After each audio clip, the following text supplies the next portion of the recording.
안녕하세요. 오늘은 어 베타의 알란 죄송합니다. 제가 초보라서요. 오늘은 이거 이상한 배를 싸는 천 같은 거를 준비해 줍니다. 여기 위에 이제 알이 떠 있을 거고요. 그리고 알을 벤 베타를 보여줄 거예요. 이렇게 물맛댐을 해줄 거예요. 라온이가 관심을 가지고 있습니다. 네, 친구의 1일 체험은 여기까지만 하도록 하고 이제부터 나레이션은 제가 진행을 하도록 하겠습니다. 라온이와 로아는 서로 옆집에 살았었기 때문에 플레이어링을 할 때 가끔 만난 사이인데요. 그래서 서로 익숙해서 그런지 모르겠지만 저렇게 격한 반응을 보이더라고요. 라온이가 너무 안절부절해서 로아를 넣어줘 보았는데요. 졸졸졸 계속 따라다니더라고요. 라온이 이 녀석 그냥 아가인 줄만 알았는데 막상 보니 또 그렇지만은 않더라고요. 아들을 장가 보내는 엄마의 마음이랄까요? 이 나이에 벌써 이런 경험을 하게 될 줄은 몰랐네요. 그러고 보니 제가 오늘 말이 좀 빠른 것 같은데 이전 영상에서 어떤 한 분이 피드백을 주셨어요. 말을 좀 빨리 하라고 하시더라고요. 그러니까 오늘은 좀 빨리빨리 진행을 해보도록 하겠습니다. 지금 라온이가 갑자기 급발진을 하더니 로아를 계속 공격을 하기 시작했어요. 이게 바로 베타의 그 브리딩의 첫 번째 단계랄까요? 수컷이 암컷의 기를 죽인 다음에 브리딩이 진행된다고 해요.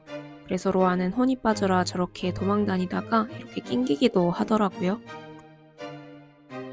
자기 좀 살려달라고 내변해달라고 저를 쳐다보는 것 같아서 가뿐히 무시해줬어요. 저럴 때 마음이 아프지만 저런 걸 무시를 해줘야 잘 브리딩이 진행될 수 있거든요.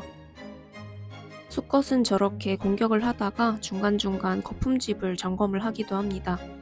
그리고 암컷의 경우에는 수컷이 지은 거품집을 보고 이 아이와 할지 말지 결정을 한다고 해요. 나중에 알을 짜게 되면 저 거품집에 수컷이 하나하나 알을 집어넣어줘요. 그래서 알이 산소를 공급받을 수 있게 도와준다고 하더라고요. 제가 지켜본 결과 라온이는 꽤나 젠틀한 남자였어요.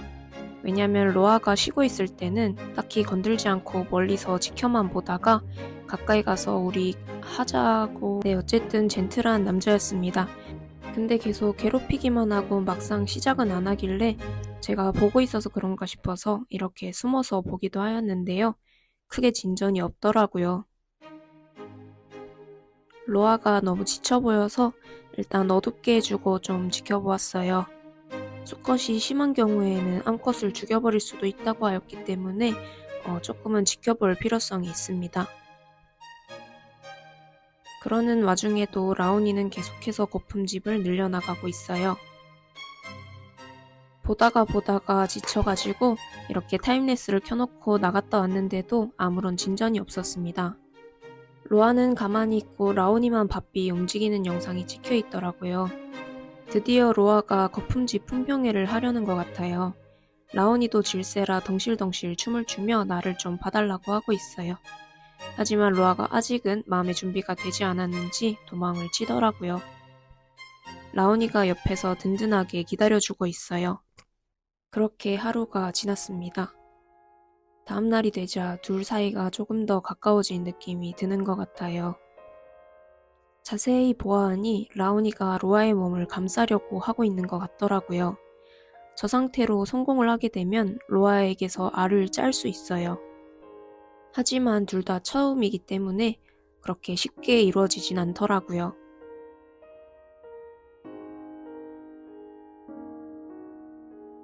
라온이는 수도 없이 혼자 떨어지고 또 떨어지고를 반복했어요. 그럴 때마다 로아가 한심하게 쳐다보더라고요. 계속해서 실패만 거듭하지만 라온이는 포기를 하지 않아요. 저는 사실 로아가 라온이보다 몸집이 좀 더 큰 것 같아서 그게 걱정이 되기도 했었는데요. 왜냐하면 수컷이 암컷의 몸을 감싸서 알을 짜는 과정을 거쳐야 하기 때문에 수컷의 몸이 조금 더 클수록 유리하다고 하기 때문입니다. 로아와 라온이의 입장에서는 저게 심각한 상황이겠지만 저는 혼자 뚝 떨어지는 라온이를 볼 때마다 너무 웃겼어요. 그러던 중 드디어 자세가 나왔는데요. 확실히 처음 성공한 거라 그런지 알이 바로 나오지는 않더라고요. 저렇게 수컷이 암컷의 몸을 꽉 조일 때마다 암컷은 기절을 하는 상황이 반복됩니다. 그렇기 때문에 브리딩이 끝나게 되면 암컷을 즉시 분리를 해주고 엄청난 케어를 해주어야 해요. 앞서 자세의 성공이 있었음에도 불구하고 저렇게 끝도 없이 떨어지는 라온이입니다. 그러다가 이번엔 진짜 뭔가 자세가 나온 것 같아요. 잘 들여다보면 뭔가 후두둑 떨어지는 게 보이시나요? 지금 라온이가 급히 가서 죽고 있는 게 바로 알인데요. 수컷은 저렇게 떨어진 알들을 입으로 주워서 위에 있는 거품집에 붙여주는 역할을 하게 됩니다.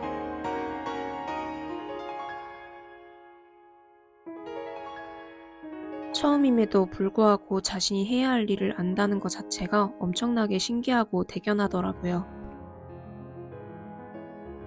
그 이후에도 실패는 계속되었습니다. 그리고 성공도 계속되었죠.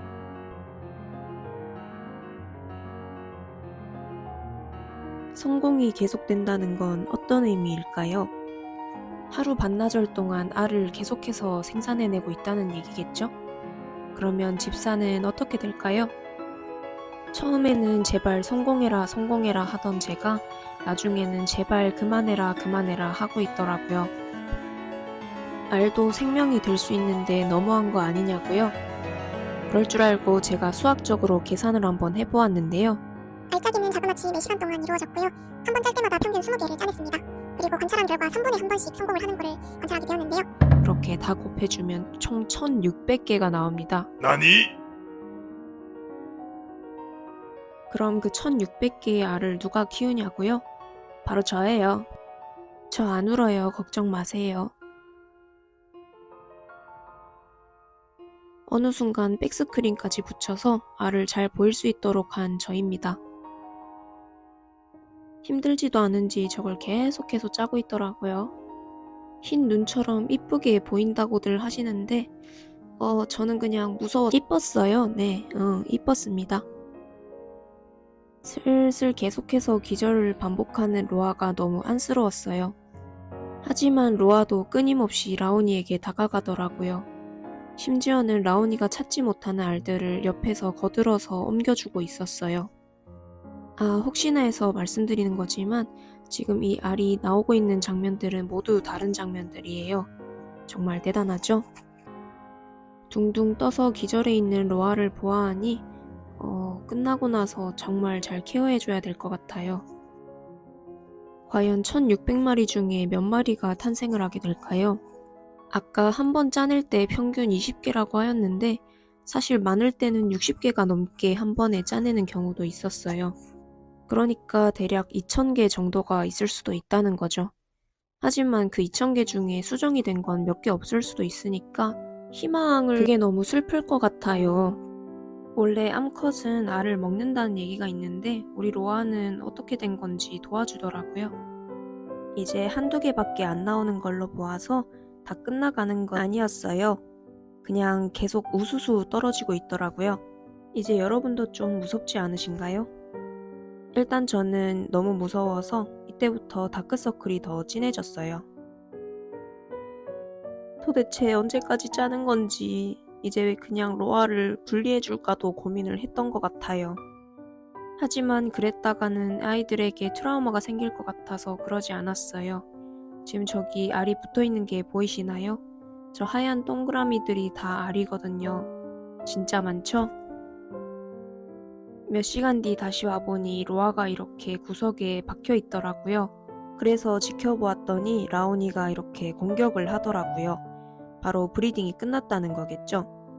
브리딩이 끝나게 되면 수컷은 암컷을 적으로 간주하고 저렇게 쫓아낸다고 해요. 그래서 바로 로아를 분리를 해주었습니다.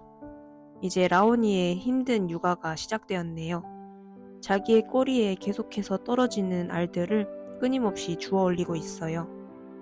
과연 2000개의 알 중에서 몇 개가 부화를 하고 또 어떻게 자랄까요?